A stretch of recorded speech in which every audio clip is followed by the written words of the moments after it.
I love it.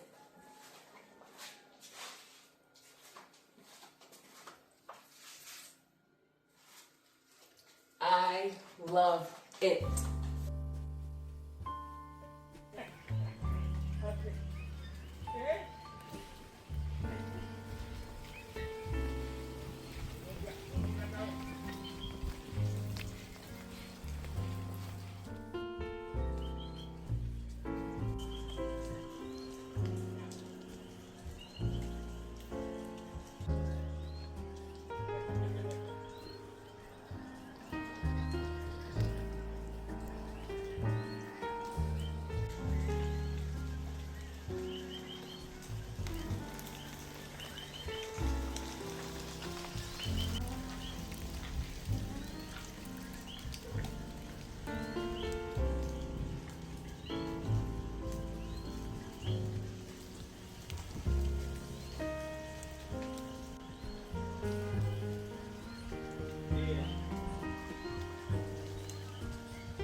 Hey everyone, welcome back to our channel. My name is Cherise, and in today's video we're going to be taking you guys along with us so we can get the startup materials for our kitchen countertops.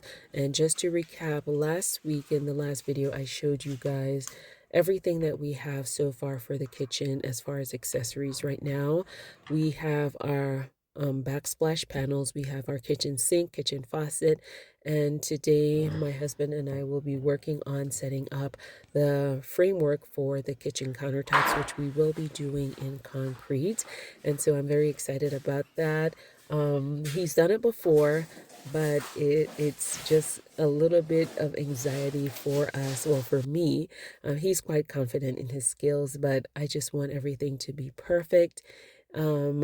Yeah, so here we are.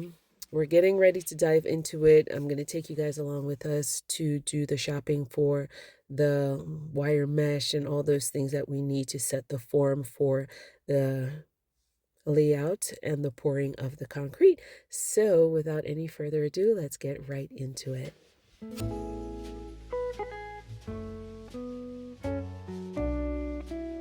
And right here you can see these long elongated plastic forms are what we're going to be using to kind of, what do you call it? They're going to be used as a brace, like a bracket for pouring the concrete. It creates like this seamless waterfall edge. I found out about this little system off of another YouTube channel when we were making inquiries and researching about concrete countertops. And so it's from a company called Concrete Solutions, and it's called like a Z-form bracket.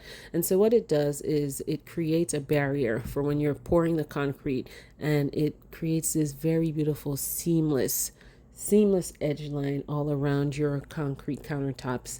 And it just creates a really good, clean finish. And of course, you have to be capable of pouring the concrete and shaping it, flattening it out, taking out the bubbles. It's a whole process thing.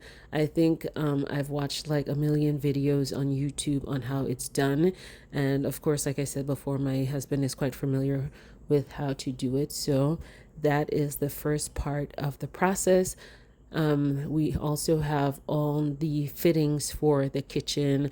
We have our induction cooktop, we have our sink, and all those things have to be put in place, marked, and all of that, so he'll know exactly what the measurements are in forming and creating and calculating the layout for the pour.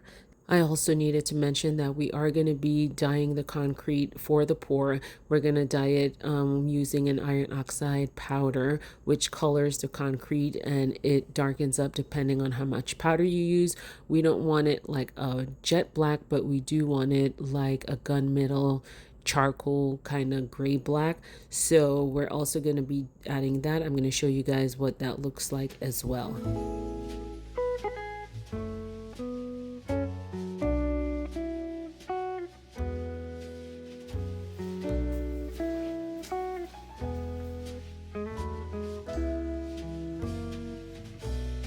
Okay, so let's go. This is what the kitchen looks like before. So the first step that we are going to do is lay down the durock, which is the basis, the foundation for our countertops. So this is what it looks like. My husband did that today. By the way, today's date is December 8th and it is Monday. So we laid and we put together all the Z edge forms and put down the durock, and this is what the concrete is going to be poured on top of.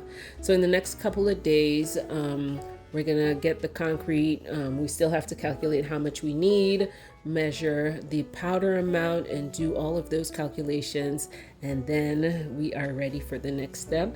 We place the kitchen sink and the induction cooktop. Right here you can see this is where the induction cooktop is going to go, so that has been framed out. Everything is now in place. We do have a few days off next week before the holidays that we're going to be working and doing the bulk of the work. We're going to do the actual pour at that time. So we'll close out today's video and we'll see you guys next week with another update.